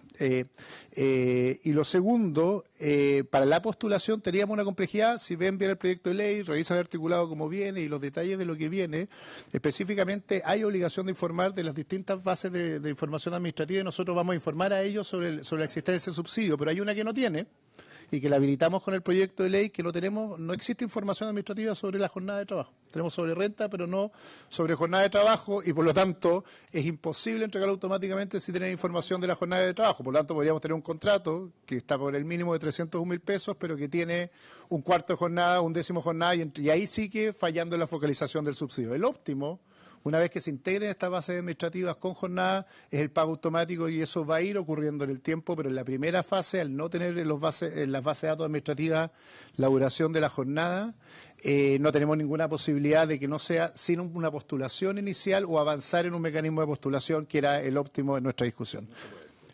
No se puede porque no tenemos información de la jornada. Una última cosa, senador Lagover, a partir de lo que planteó inicialmente, a nosotros nos interesaría que este proyecto de ley se vote. Así creemos que parte de esta discusión se ha dado las discusiones técnicas, ha tenido barreras, pero que la oportunidad de este subsidio es muy relevante, tanto así como el contenido, y por lo tanto, entendiendo que vienen épocas complejas con niveles de desempleo que sabemos que son crecientes, la oportunidad en que se decida es tan relevante para la política pública como su implementación, porque desfasarlo 3 meses, 6 meses o 90 días significa en base a renta mucho. Sé que ha salido la propuesta además de la retroactividad.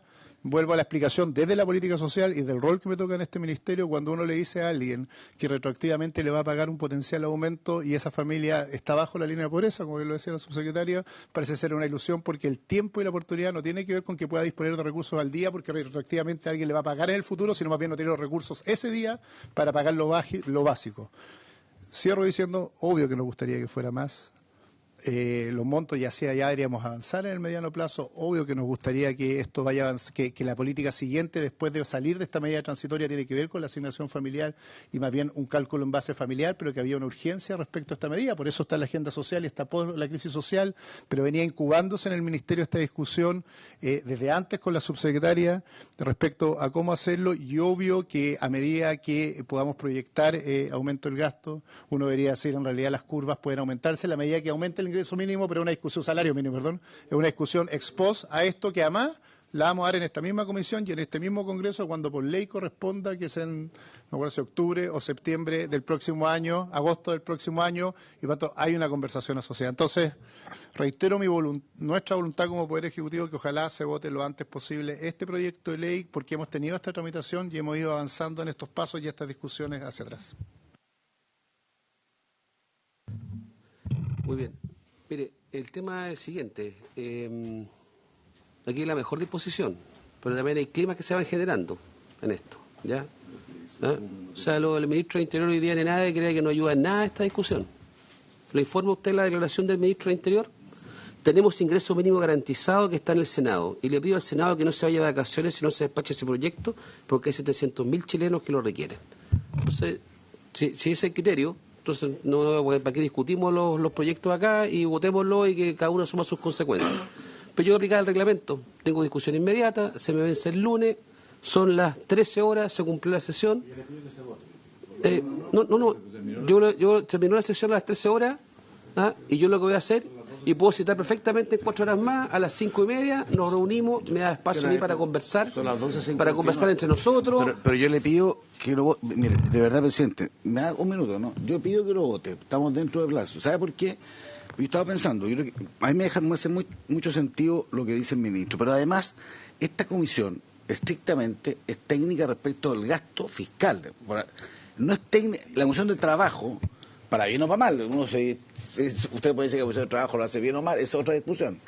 Pero entonces nosotros deberíamos habernos concentrado en el tema, o sea, tenemos varios temas, pero nuestro eje debería ser el impacto impositivo, financiero. Por eso vino a esta comisión, no por otra razón. Entonces yo se lo pido formalmente, me puede decir que no, porque no puedo forzarlo, es verdad, pero yo puedo pedirle votación. Solamente que yo le digo que son las 13 horas, se cumplió la sesión. Hay indicaciones. Hay indicaciones. ¿Se puede votar la indicación? Pero y se votan las indicaciones. Tengo la atribución, lo cito en 4 horas más, me da espacio para conversar con usted, con el senador García, con el ministro respectivo, con el ministro Ward que está allá y entre nosotros para tener una decisión cuál es la mejor forma de encarar este proyecto. Pero yo le digo, lo encuentro pésimo, que el ministro Blumel, que no, déjeme terminar, pues yo me hago cargo de lo que yo estoy diciendo. Como presidente de la Comisión de Hacienda, en estos meses de 18 de octubre creo que he tenido la mejor disposición para colaborar, no con el gobierno, para colaborar con tener un clima mejor, ¿ya? Entonces, decir como que no se vayan de vacaciones, mire, y viviendo un gobierno que se demoró más de 40 días en promulgar la ley para que pagaran las vacaciones a los asistentes de la educación. Entonces, ¿de qué me está hablando? Entonces yo digo, a mí no me gusta molestarme, pero no lo encuentro grato, lo encuentro injusto. Exactamente. Por eso que en vez de decirle que no, en vez de poner la dureza completa acá, le digo, cumplamos la sesión, puedo citar durante la sesión de la tarde, tengo el espacio para las 4 horas y veamos si las conversaciones entre nosotros permitan encontrar un derrotero común que nos permita avanzar en este proyecto. Eso lo estoy pidiendo. Yo a las 5:30.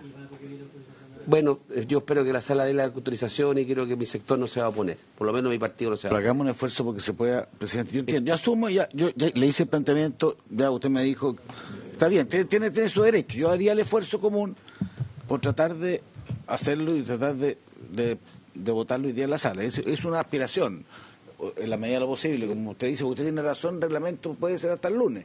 Estoy tratando de recurrir a un sentido común que en esta comisión no de Hacienda ha existido siempre. El lunes que volver a ver la no, vamos a estar acá, además. El lunes y martes, y podemos estar el miércoles, jueves y viernes, me es indiferente. ¿Permite, presidente? Sí. No, yo simplemente decir una cosa, aquí no es un problema de querer votar o no querer votar. Hay antecedentes suficientes, reflexiones, opiniones de gente calificada que demuestran que el proyecto tiene dificultades, tiene problemas y que requiere más reflexión de una comisión seria. Y la verdad que es lo que tenemos que hacer, es lo que nos corresponde. Otra cosa es decir, votemos en contra, podríamos hacer eso y rechazarlo acá. No queremos porque creemos que hay que trabajarlo más. Entonces lo que estamos pidiendo es que tengamos la posibilidad de conversar con el gobierno, porque tenemos datos suficientes para decir que el proyecto tiene problemas, y tiene problemas no menores, conversar con ustedes mismos y buscar una solución. E incluso puede ser un compromiso de plazo para tramitarlo y plazo para presentar indicaciones, porque tenemos problemas incluso para presentar indicaciones. Las indicaciones están fuera de los tiempos, etcétera. Por lo tanto, no llevemos las cosas que unos quieren que haya proyectos, no quieren. El proyecto tiene problemas a nuestro juicio. Muy bien, una vez cumplido el objeto de la sesión, se levanta.